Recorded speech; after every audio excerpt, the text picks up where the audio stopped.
So next question వచ్చి who is the author of the children book the bench.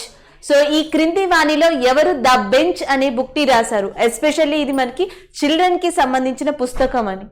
Options లో మనకి కవితా దాస్వాని and Sopan Deb and next వచ్చేసి మేఘన్, నవీన దోషి అని చెప్పేసి ఉన్నారు. ఆన్సర్ వచ్చేసి మనకి మేఘన్ ఈజ్ అ కరెక్ట్ ఆన్సర్. మేఘన్ is a recently wrote a book which is called as the bench. అలాగే నెక్స్ట్ వచ్చేసి నవీన్ దోషి రాసిన బుక్స్ లో, ఈయన కూడా ప్రముఖ రచయితే. నవీన్ దోషి రాసిన బుక్స్ లో మనకి light with no shadow. So light with no shadow అనేది నవీన్ దోషి రాసిన దాంట్లో one of the important book గా చెప్పొచ్చు. సో నెక్స్ట్ కవితా దాస్వామి రాసిన దాంట్లో సలా ప్యారిస్, రెండు డిఫరెంట్ బుక్స్. సలాం అనే బుక్, ప్యారిస్ అనే బుక్. యాక్చువల్గా మనకి Kavita Daswani women oriented books ని, అంటే విమెన్ కి సంబంధించి సమస్యలు కావచ్చు లేకపోతే నరేషన్స్ కావచ్చు, వాటికి సంబంధించిన స్టోరీస్ ని ఎక్కువగా రాసే పర్సన్ ఈమె. సో ఈ నెక్స్ట్ వచ్చేసి మనకి సోపాన్ దేబ్ అనే పర్సన్ రాసిన బుక్ వచ్చేసి మనకి మిస్లీనియస్. సో మిస్లీనియస్ అనే బుక్ ని రాసింది మనకి Sopan Deb. And Kavita Daswani Salaam and Paris. And next Naveen Doshi వచ్చేసి light with no shadows. And next మేఘన్ ఈ recently wrote a book which is called as the bench అనే బుక్ ని రాశారు. అండ్ దీనికి ఆడియో వర్షన్ కూడా ఇవ్వడం జరిగింది. జూన్ లో ఈ బుక్ రిలీజ్ కాబోతుంది. సో నెక్స్ట్ క్వశ్చన్ వచ్చి the UDID project comes under which department or ministry. So మనకి ఇక్కడ యునిక్ డిజబిలిటీ ఐడి అని చెప్పొచ్చు. సో యునిక్ డిజబిలిటీ ఐడిని యుడిఐడి అని చెప్పేసి పిలుస్తున్నారు. ఈ ప్రాజెక్ట్ ని ఏ డిపార్ట్మెంట్ వాళ్ళు స్టార్ట్ చేశారు అంటే డిపార్ట్మెంట్ ఆఫ్ బయోటెక్నాలజీయా, department of empowerment of persons with disabilities, and next department of science and technology, department of land resources. So మనకి ఆన్సర్ వచ్చి department of empowerment of persons with disabilities. ఇందులోనే ఉంది మనకి unique disability identity అని చెప్పేసి. So ఎవరైతే మనకి disabilities ఉంటారో సో వాళ్ళు ఏ స్కీమ్ ద్వారా లబ్ధి పొందుతున్నారు, ఏ స్కీమ్లో ఉన్నారు, ఎవరు ఎలిజిబుల్ కాదు, సో వాళ్ళు ఎక్కడ ఏ ప్రాంతానికి చెందిన వాళ్ళు, ఇవన్నీ డీటెయిల్స్ కలెక్ట్ చేయడం కోసం యుడిఐడి అనే ప్రాజెక్ట్ని రీసెంట్గా చేపట్టిన డిపార్ట్మెంట్ ఏది అంటే department of empowerment of persons with disabilities. So అది మనం గుర్తుపెట్టుకోవాల్సింది. Option B is a correct answer. So next one చూద్దాం. Which of the following company world's first 2 nanometer chip making technology. So మనకి ఇందులో ఏ కంపెనీ ప్రపంచంలో మొట్టమొదటిగా world's first 2 nanometer chip making టెక్నాలజీని రూపొందిస్తుంది అని అడుగుతున్నారు. Qualcomm, IBM, Intel and Broadcom అని ఉన్నాయి. So IBM is a correct answer. ప్రపంచంలో మొట్టమొదటిసారిగా 2 nanometer చిప్ టెక్నాలజీని ఇది మ్యానుఫ్యాక్చర్ చేయనుంది. IBM is a correct one. ఇప్పుడు ప్రస్తుతం మనం 7 nanometer చిప్ టెక్నాలజీని వాడుతున్నాం. ఒకవేళ 2 nanometer చిప్ టెక్నాలజీ కనుక ఇంట్రడ్యూస్ అయితే సో అది దీనికన్నా 45% మనకి ఎఫిషియన్సీతో వర్క్ చేస్తుంది. 45% హయ్యర్ ఎఫిషియన్సీతో. సో ఇది వరకు ఉన్న దాని మీద ఇది ఫాస్ట్గా వర్క్ చేయడం జరుగుతుంది. ఆర్టిఫిషియల్ ఇంటెలిజెన్స్కి కానీ క్లౌడ్ డేటా, బిగ్ డేటా ఇలాంటి వాటన్నిటికీ కూడా మనకి ఈ 2 nanometer చిప్ అనేది ఎక్కువగా యూజ్ అవుతుంది. ఈ కైండ్ ఆఫ్ టెక్నాలజీ అని చెప్పొచ్చు. సో ఇలాంటి టెక్నాలజీని ఐబిఎం మ్యానుఫ్యాక్చర్ చేసి రిలీజ్ చేయబోతుంది. So that's why it is in news. Next one చూద్దాం. Fitch Rating Agency forecasted India's real GDP to grow how much in 2021-22? 2021-22కు గాను ఫిచ్ రేటింగ్ ఏజెన్సీ ప్రకారం భారతదేశం యొక్క ఎకనామిక్ గ్రోత్ అనేది ఎంత ఉండబోతుంది? జనరల్గా ఇది మనం సాధారణంగా లాస్ట్ మంత్ ఈ మంత్ లో చూసేది. రేటింగ్ ఏజెన్సీస్, ప్రపంచ జాతీయ అంతర్జాతీయ ఆర్గనైజేషన్స్ లైక్ వరల్డ్ బ్యాంక్ కానీ, ఇంటర్నేషనల్ మానిటరీ ఫండ్ అంతర్జాతీయ సంస్థలు కానీ ఇండియా యొక్క ఆర్థిక అభివృద్ధి ఈ సంవత్సరానికి ఇంత ఉండబోతుంది, ఇండియా యొక్క ఆర్థిక అభివృద్ధి నెక్స్ట్ ఇయర్ కి ఇంత ఉండబోతుంది అని ఒక వాల్యూని ప్రొజెక్ట్ చేస్తాయి. అలాగే ఇక్కడ మనకి ఫిచ్ రేటింగ్ ఏజెన్సీ 2021-22లో భారతదేశం యొక్క రియల్ జీడిపి పర్సంటేజ్ ఎంత వరకు పెరుగుతుందని అంచనా వేసింది అంటే 9.5%. So option A is a correct answer. మనం డేట్ ఆ వాల్యూని గుర్తుపెట్టుకోవాలి, ఆ కంపెనీని గుర్తుపెట్టుకోవాలి. ఫిచ్ రేటింగ్ ఏజెన్సీ 9.5% మనకి ఇండియా యొక్క రియల్ జీడిపి పెరుగుతుందని అంచనా వేసింది. Option A is a correct one. Next one చూద్దాం. Which of the following women is the first Indian judge to receive the Airline Pact Global Vision Award? So Airline Pact Global Vision Award అందుకుంటున్న మొట్టమొదటి భారతీయ మహిళ ఎవరు అని అడుగుతున్నారు. ఇందిరా బెనర్జీ, గీతా మిట్టల్, ఇందు Malhotra, are Bhanumathi. ఈ నలుగురు కూడా న్యాయవాద వృత్తికి సంబంధించిన వాళ్ళు, లా వృత్తికి సంబంధించిన వాళ్ళు. అయితే వీరిలో మనకి ఇటీవల జమ్మూ కాశ్మీర్ హైకోర్టుకి జడ్జిగా పనిచేసిన, చీఫ్ జస్టిస్ గా పనిచేసిన Geeta Mittal option D is correct answer. Geeta Mittal కి ఒక అవార్డు లభించింది, దాని పేరు airline pact global vision award. ఇటీవల airline pact global vision award 2021 అందుకున్న వ్యక్తి వచ్చేసి మనకి గీతా మిట్టల్. ఈ మేము పేరు గుర్తుపెట్టుకోవాల్సి ఉంటుంది. అండ్ నెక్స్ట్ గీతా మిట్టల్ ఇది వరకే 2018లో నారీ శక్తి అవార్డుని అందుకున్నారు. 2019లో పిఎన్ భాగవతి అనే అవార్డుని కూడా అందుకోవడం జరిగింది ఈమె. And this is about that Geeta Mittal and airline pact global vision award.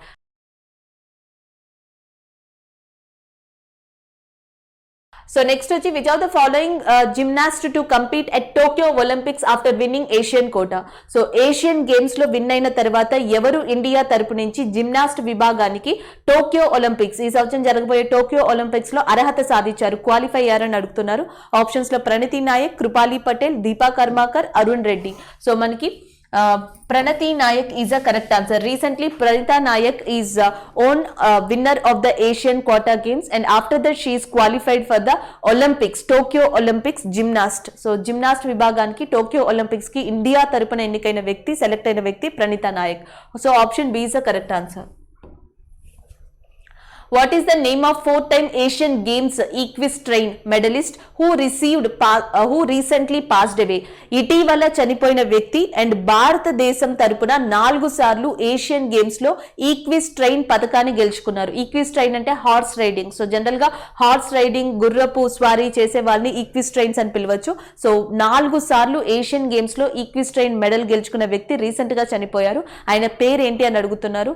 Options లో మనకి ఫౌద్ మిర్జా అండ్ నెక్స్ట్ వచ్చి రఘుబీర్ సింగ్, పెసి ఫ్రష్ and Ghulam Mohammed Khan. So Ghulam Mohammed Khan is a correct answer. He is the person who received Asian Games equestrian medalist for the 4 times and he recently died. Ghulam Mohammed Khan కి 4 సార్లు Asia ఈక్విస్ట్రైన్ పథకం అనేది గెలవడం జరిగింది. ఆయన రీసెంట్ గా చనిపోయారు. So option B is a correct answer.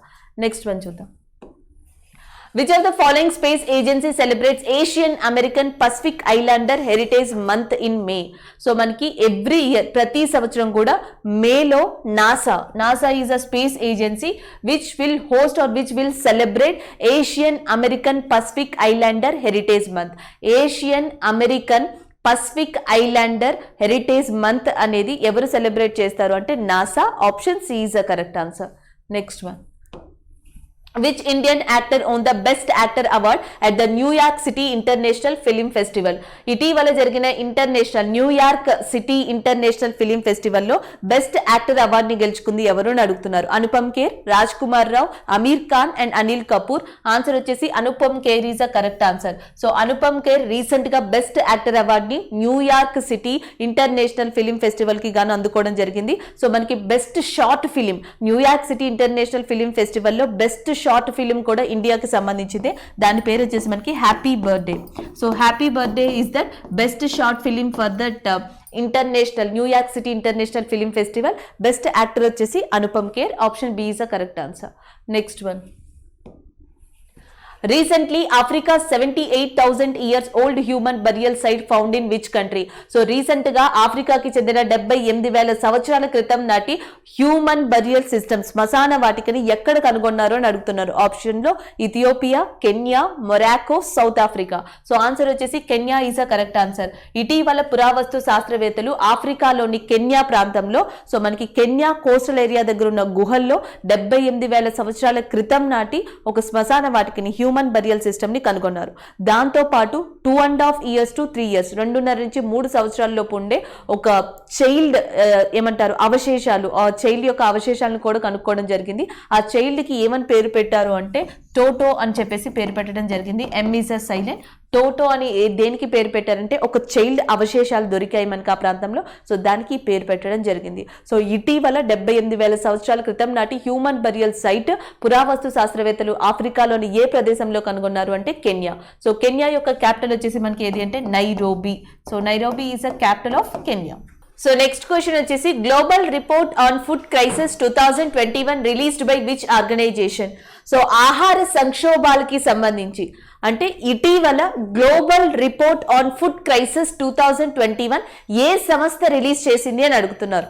So options వచ్చేటప్పటికి మనకి international food policy research institute, next save the children, global network against food crisis and next వచ్చేసి ద విల్సన్ సెంటర్ అని ఉన్నాయి.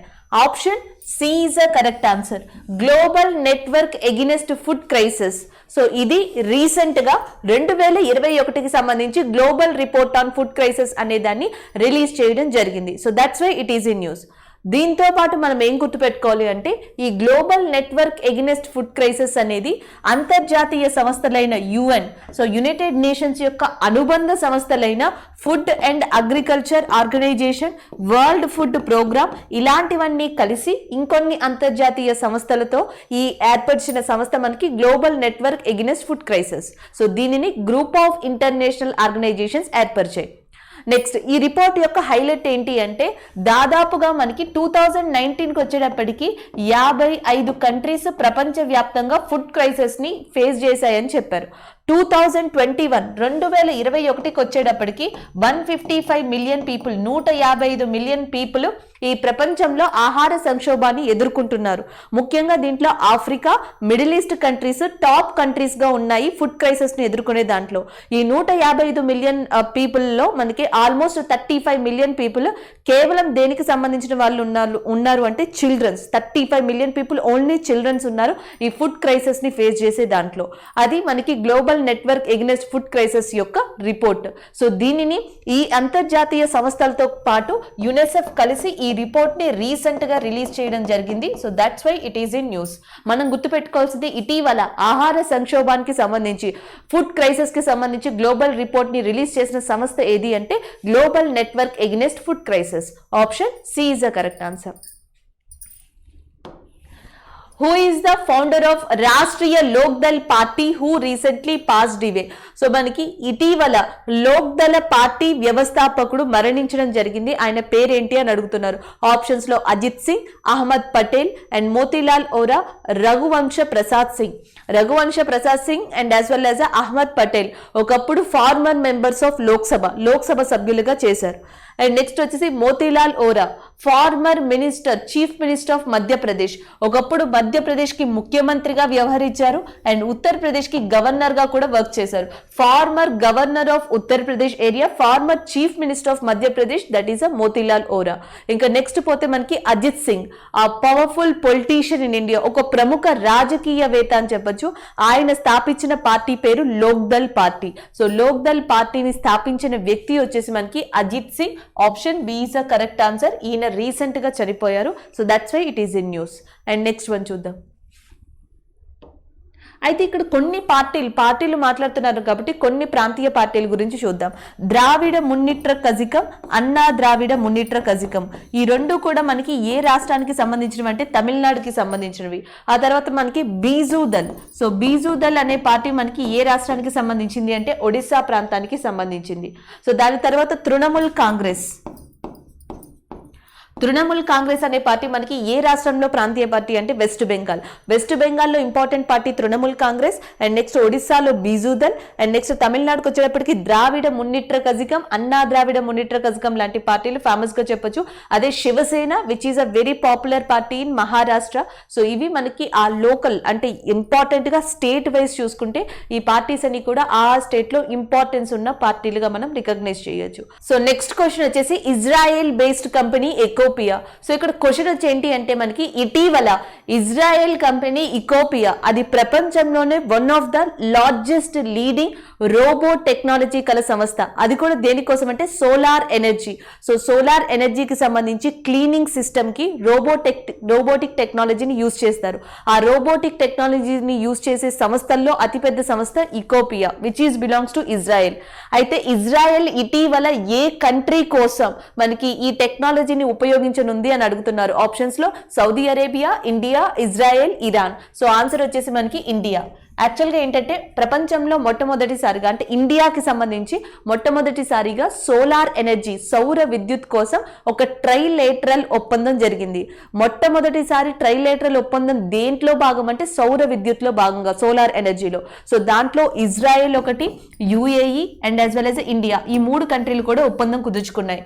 అటు యుఏఈ అండ్ ఇజ్రాయెల్ ఈ రెండు countries కూడా ఇండియాకి సోలార్ క్లీనింగ్ కోసం ఒక టెక్నాలజీని అందించనున్నాయి. దీంట్లో ఇజ్రాయెల్ ఇజ్రాయెల్ యొక్క లార్జెస్ట్ అండ్ లీడింగ్ కంపెనీ అయిన ఇకోపియా అనే రోబోటిక్ టెక్నాలజీ కంపెనీ కూడా సో తన యొక్క సర్వీసెస్ ని అందించనుంది. So that's why it is in news. So recent గా ఏ రెండు కంట్రీలు ఇండియాకి సంబంధించిన సోలార్ ఎనర్జీ క్లీనింగ్ సిస్టమ్ యొక్క టెక్నాలజీని అందించనున్నాయి అంటే ఒకటి వచ్చేసి ఇజ్రాయెల్, రెండోది వచ్చేసి యుఏఈ. సో అది మనం గుర్తుపెట్టుకోవాల్సింది. అలాగే ఇజ్రాయెల్ యొక్క క్యాపిటల్ వచ్చేసి మనకి Jerusalem. So Jerusalem is a capital of మనకి ఇజ్రాయెల్. అండ్ నెక్స్ట్ వచ్చేసి ఇక్కడ మనకి ఇరాన్ అని ఉంది. ఇరాన్ యొక్క క్యాపిటల్ వచ్చేసి Tehran. Tehran is the capital of that is Iran. So ఇక్కడ ఆన్సర్ మాత్రం India. Next one, Rupsi project located in which state? Recent గా Rupsi project is in news. అది ఏ స్టేట్ లో ఉంది అని అడుగుతున్నారు. Options Tripura, Madhya Pradesh, Assam, Himachal Pradesh. So answer వచ్చేసి మనకి Assam is a correct answer. Option B is a correct one. అయితే మనం ఇక్కడ గుర్తుపెట్టుకోవాల్సింది ఏంటి అంటే ఉడాన్ అనే ప్రోగ్రామ్ లో భాగంగా, సో ఉడాన్ అంటే అర్థం ఇక్కడ మనకి ఉడే దేశ్ కా ఆమ్ నాగరిక్. ఉడే దేశ్ కా ఆమ్ నాగరిక్ అనే పథకం మనకి స్కీమ్ 2016 లో స్టార్ట్ చేశారు. ఇండియన్ ఎయిర్లైన్స్ ని ఇండియాలో ఉన్న నార్మల్ పీపుల్ అంటే ఎకనామికల్ పీపుల్, ఎవరైతే ఎకనామిక్ పరంగా ఆర్థిక పరంగా వెనుకబడి ఉంటారో సో అలాంటి పీపుల్ కి చాలా అఫోర్డబుల్ గా చాలా తక్కువ కాస్ట్ తో ఈ ఎయిర్ సర్వీసెస్ ని అందించాలనేది ఒక ఉద్దేశం. ఈ ఉడాన్ ని 2016 లో స్టార్ట్ చేసి 3 ఫేజ్ల కింద ఇంప్లిమెంట్ చేశారు. First phase, second phase, third phase. Udan 3.0 phase కింద మనకి నార్త్ ఈస్ట్ ఇండియాని, ఈశాన్య రాష్ట్రాలని మిగతా రాష్ట్రాలతో, ఇండియాలో ఉన్న మిగతా రాష్ట్రాలతో ఎయిర్లైన్ సర్వీసెస్ ద్వారా కలపాలనేది దీని యొక్క ముఖ్య ఉద్దేశం. సో దీంట్లో భాగంగా రీసెంట్ గా అస్సాంలోని దుబ్రీ ఏరియా, దుబ్రీ డిస్ట్రిక్ట్ లో ఉన్న రుప్సీ ఎయిర్పోర్ట్ అనేది స్టార్ట్ చేయడం జరిగింది. ఇది ఇంకా కంప్లీట్ గా స్టార్ట్ కాలేదు, ఒక ట్రయల్ రన్ అనేది నిర్వహించారు.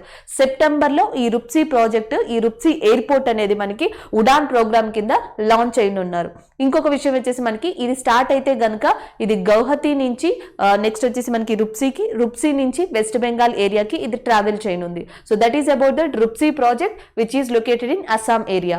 అలాగే ఎయిర్పోర్ట్ అథారిటీ ఆఫ్ ఇండియా అంటాం, AAI.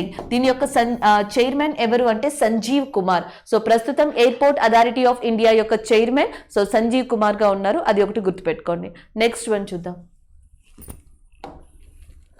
What is the name of the world's oldest living woman? ప్రపంచంలో జీవించి ఉన్న వృద్ధ మహిళ పేరు ఏంటి అని అడుగుతున్నారు. జీవించి ఉన్న అని అడిగారు. సో ఆప్షన్స్ లో మనకి Nabi తజిమా, Kane Tanaka, Sarah Knauss and Jeanne కల్మెంట్.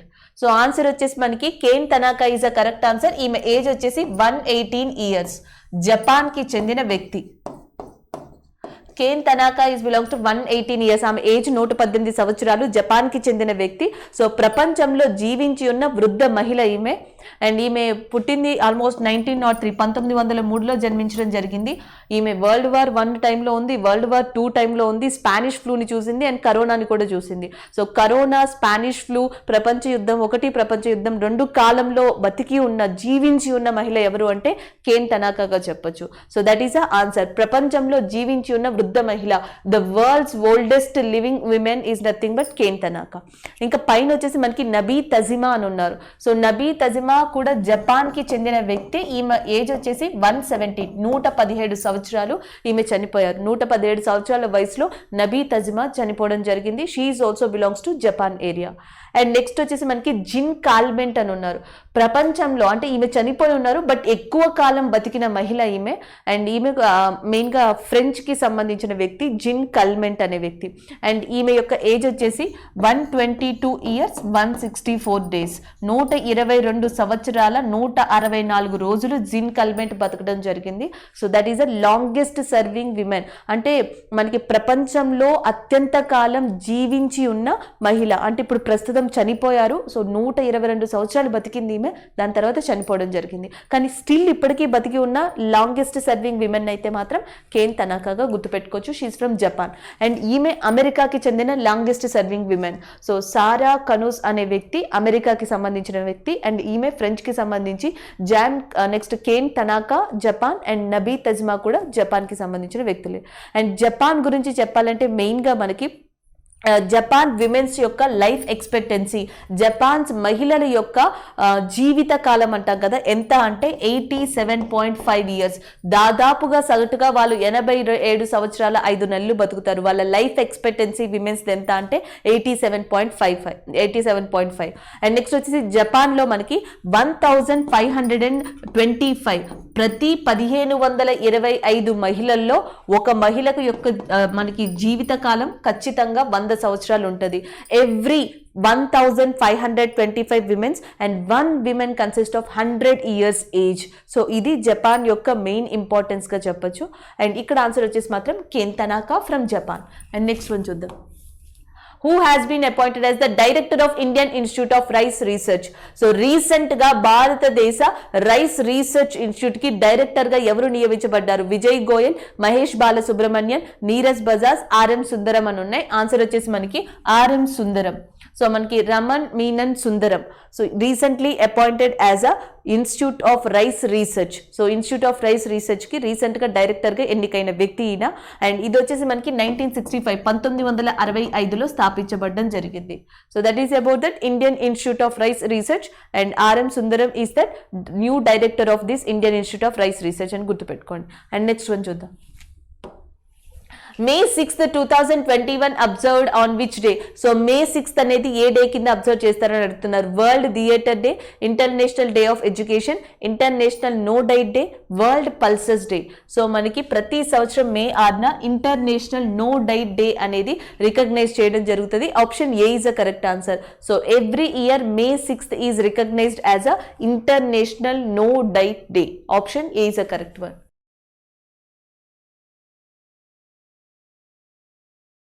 So next one, which of the following state government which will launch CLAP program on July 8th, 2021?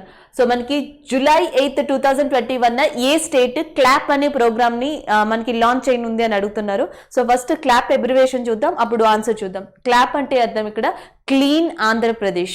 So July 8th, 2021 clean Andhra Pradesh అనే ప్రోగ్రామ్ ని లాంచ్ చేయనున్నారు. So అక్కడ మనకి ఆ clap లోనే ఉంది answer. ఇది ఏ రాష్ట్రానికి సంబంధించిన ప్రోగ్రామ్ అంటే Andhra Pradesh. So Andhra Pradesh July 8th, 2021 clean Andhra Pradesh అనే ప్రోగ్రామ్ ని లాంచ్ చేయనుంది.